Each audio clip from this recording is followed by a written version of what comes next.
Hi guys, welcome back to our page Philippines. So, gawin natin ngayon yung weekly horoscope para po sa may mga sun, moon, and rising na Capricorn for March 24 to 30. If you're new, please click subscribe, like, and share. At kung hindi nyo po alam kung ano yung sun, moon, and rising nyo, sa dulo po ng video, we have a link for this. Panoorin nyo po. Tandaan na readings are for guidance purposes, so use your free will wisely. And invite ko rin po kayo mag-click ng ating join button kasi meron po tayo extended readings kung saan mas malalim na po yung message na to. For private readings po and spellworks, message po kayo sa page natin. May admin na tutulong po sa inyo. And for those po na gusto mag-donate, you can use the thanks button sa baba. Cancer, how are you? So we have here the Page of Swords, tsaka happy. Dami mo na iniisip ha. Huwag kang magpapako yun. Kasi ang dami nagbabombard na iniisip mo lately. Mga what if, ayan. Ewan ko narinig niyo yung manok. Umaga na kasi. Ayan, mga what if natin sa buhay, mga paano yung ganto, saan huhugutin yung pambayad ng ganyan, may sakit si ganto, anong pwedeng gawin. Yes, okay. Nagigets natin yon na ang dami mong kailangan bigyan ng solusyon. Ang dami mong bigyan kailangan ng attention mo. Ang dami mong kailangan ayusin. Yung parang feeling mo ngayon parang nape-pressure ka from all sides. Yung pressure hindi lang sa harapan pati sa likod. With the past and the left and the right, and all my hands are clean and bright. Ang dami. But there is one thing that you are missing. Sabi nga, when you are pressed in all directions, look up. Your help is there. Yun yung isang bagay na medyo na-neglect din natin. Nalimutan natin that there will always be help coming from above. There is always help na binibigay sa atin ng universe or ni God or ng guardian angel mo or ng ancestors mo. Kailangan mo lang tumingin sa itaas. Extend your hand. Yun yung hinihintay sa'yo na universe. Yun yung hinihintay sa'yo na gawin mo ngayon. It's because it is something na hindi ka pipilitin na gawin. Naka-extend na yung kamay, ikaw lang hinihintay na maabot.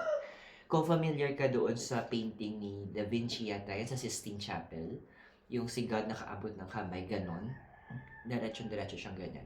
Pero may kita mo si Adam, parang nakabend yung daliri niya. It symbolizes na hinihintay tayo para mag-reach out because the help is already there. Now, what's crossing you is the number S not for you, tsaka si 3 of Cups. Medyo correction to nanggaling sa cards. Hindi kasi hindi pagiging matapang yung kaya ko to, gagawa ko to, or this is me,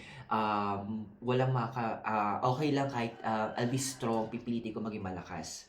Stop for a moment doon, Cancer. Kasi andun yung punto na sinasabi sa'yo ng cards na this is yung pagiging pinipilit natin na malakas tayo, pinapakita natin we're strong, na hindi natin kailangan ng tulong, is actually not a sign of strength.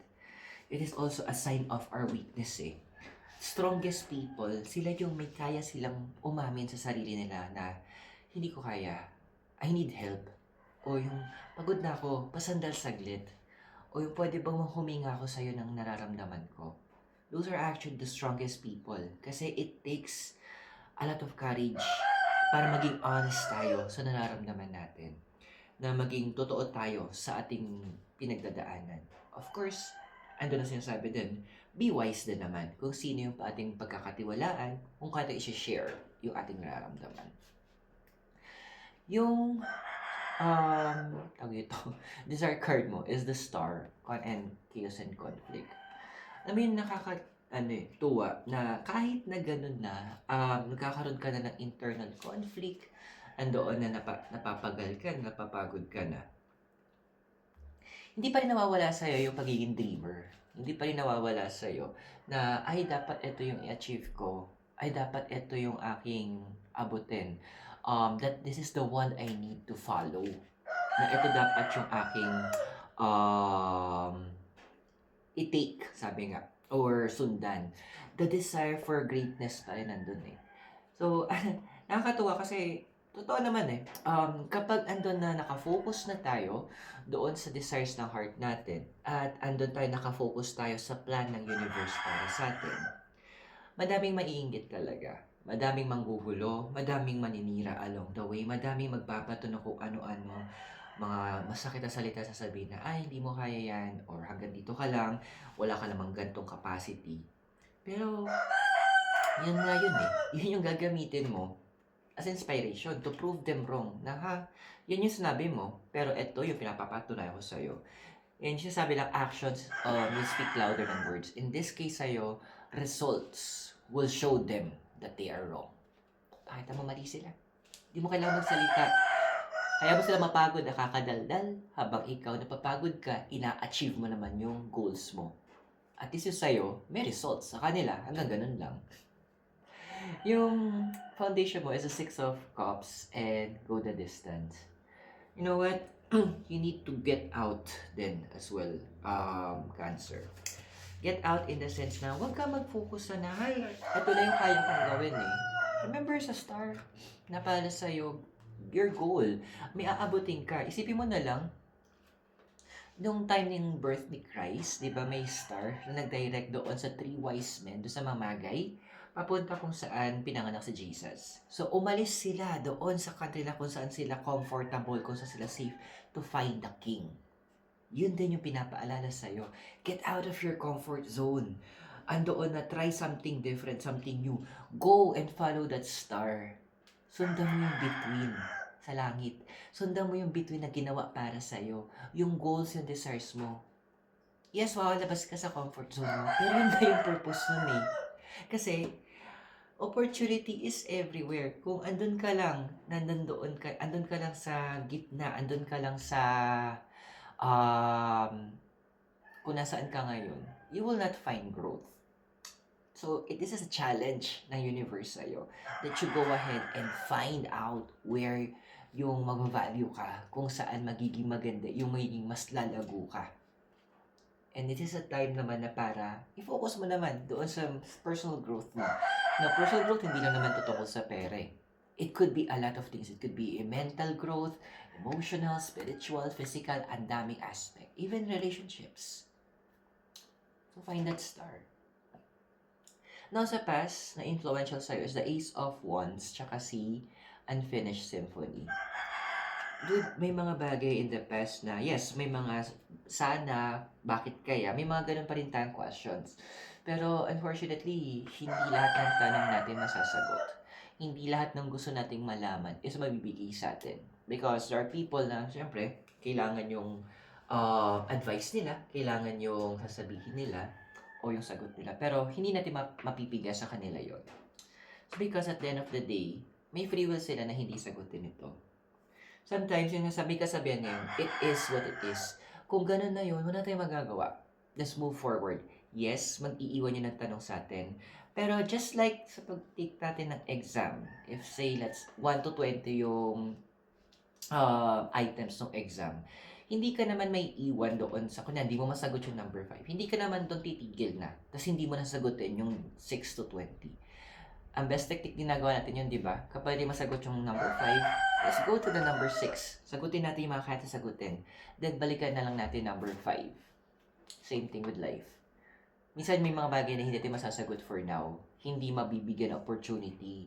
Hindi mabibless. Pero it does not mean titigil na tayo. Lipat tayo doon sa mga bagay na pwede natin maayos. Doon sa mga bagay na pwede bigyan ng atensyon. Sa mga bagay na pwede natin marisolba as soon as possible. Let's focus on what we can do rather than doon sa mga bagay na pumipigil sa atin para magawa natin yung ating purpose. Your possible future na ikaw is the moon and exchanging gifts. Being selfish, hindi mo masama to. Kasi sa atin eh, ay kapag kapag inuuna mo sarili mo, pag puro ikaw masama yun. No! It is about self-love. It's about development eh. Sinong gagawa nun kung hindi ikaw? Yung mga taong mahilig mang gaslight ng ganun, sila kasi yung mga masasabi kong user. Kaya sinasabi na dapat maging mapagbigay ka lagi, bigay ka ng bigay. It's because gusto nila, may makita sila, gusto nila, maging lintas sila, gusto nila, sila lang yung may matatanggap. Well, in return, wala naman talaga sila ambag eh. And it's time, sabi nga ng cards mo, if you choose to love yourself, if you choose na piliin mo naman yung sarili mo, makikita mo, mas magiging maayos yung buhay mo. Eh, nakakatuwa nun, itong mga feeling entitled na dapat sila yung puro sila tanggap ng tanggap. Mawawala yan sa buhay mo. Magkakaroon ng cleansing. At andoon na, this will be a good time para to release yourself from them naman. So kung nakarelate ka sa readings natin, invite kita click mo yung join button sa baba para ma-access mo yung extended readings. But for now, tuloy natin yung readings mo. So we have here sa physical mo, environment, 3 of Pentacles, tsaka loyal heart. Well, ando naman na nakikita mo naman, di ba? Sabi nga, action speaks louder than words. Yung nakakalungkot lang sa paligid mo ngayon with the people around you. Iba yung sinasabi na sa ginagawa nila. Yes, mahilig tayo magbigay ng chances. Eh, baka mamaya kasi nalimutan niya lang or baka mamaya kasi hindi naman niya, hindi sinasadya. Okay. Well, yung tawag ito, once is enough, magbibigay tayo ng chances. But 2, that's too much.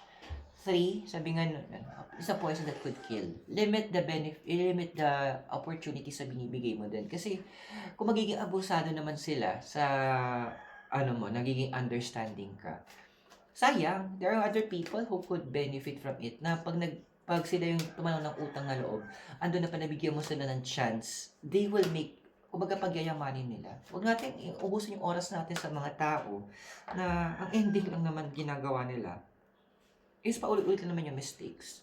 Let's move forward. Even your emotional environment, the magician, and the never-ending story. It's also advising you eh. Minsan may mga story na talaga sa buhay natin na kailangan na natin tapusin. May mga connections, relationship that we really need to get out of our system. May mga bagay na kailangan na nating tapusin. And the magician is saying na, just like yung design niya, na mayroong apat na elements, nasa harapan mo naman na eh. The options is available para sa'yo. Choose wisely. Decide wisely. Kung hindi mo alam kung ano yung pipiliin mo, because andoon na emotionally, nababother ka, or in ways of logic, hindi mo alam pa paano mo pipiliin, then stop for a moment, ask the universe. Reach out to the stars. Reach out to God. Your hopes and fears we have here is the Lovers and Round and Round. Well, with the Lovers kasi connected sa zodiac sign na Gemini, which is about communication. It's one of your hopes lang naman kasi yung what they say, yung ano sinabi nila, gagawin nila. Alam mo, minsan okay lang minsan ma-delay kasi naiintindihan mo na pinag-promise sila na baka mamaya ma-delay kasi may mga personal responsibility sila or may mga bagay na labas sa control nila ang nangyayari. Naiintindihan mo naman yon. Pero kasi yung tipong ang daming excuses na ang daming dahilan. Sabi nga, di ba? Pag gusto, may paraan. Pag ayaw, madaming kuda. You just want to break out of those types of relationships. Sabi ng Round and Round. Gusto mo nang umalis sa mga ganong setup. Then give yourself the chance to start anew. Binibigyan ka na ng chance para gumawa ng bagong kwento sa life mo. Then there are some characters na huwag mo nang isama from the previous mong kwento. The possible future is the Ten of Swords and why? Well, may mga bagay naman na sasagutin din ng universe along the way. If you will choose muna na ayusin or mag-focus doon sa mga bagay na hindi mo doon sa may mga bagay na pwede mong maayos, then you will be able to move forward. However, ang pinakaala sa'yo ng cards din, na in the near future din, may mga bagay na hindi mo nasasagot. There are people that you lost contact with na sabihin natin, you will cross path with them. At ito yung tutulong para masagot yung mga tanong mo na iniwanan mo for the meantime. Kung babalik tayo sa number 5 ng test mo. When will this happen? At sino ba itong mga to? Let's check it in your extended reading. To access it, i-click mo yung join button sa baba. Tandaan na readings are for guidance purposes. Use your free will wisely. And if you're bago po kayo, subscribe, like, and share. So maraming salamat sa iyo. God bless, Namaste, Hare Krishna, and blessed be. And hope to see you in our extended reading. Mula po dito sa Dominican Hill in Baguio City. Have a great day. I'll see you soon po.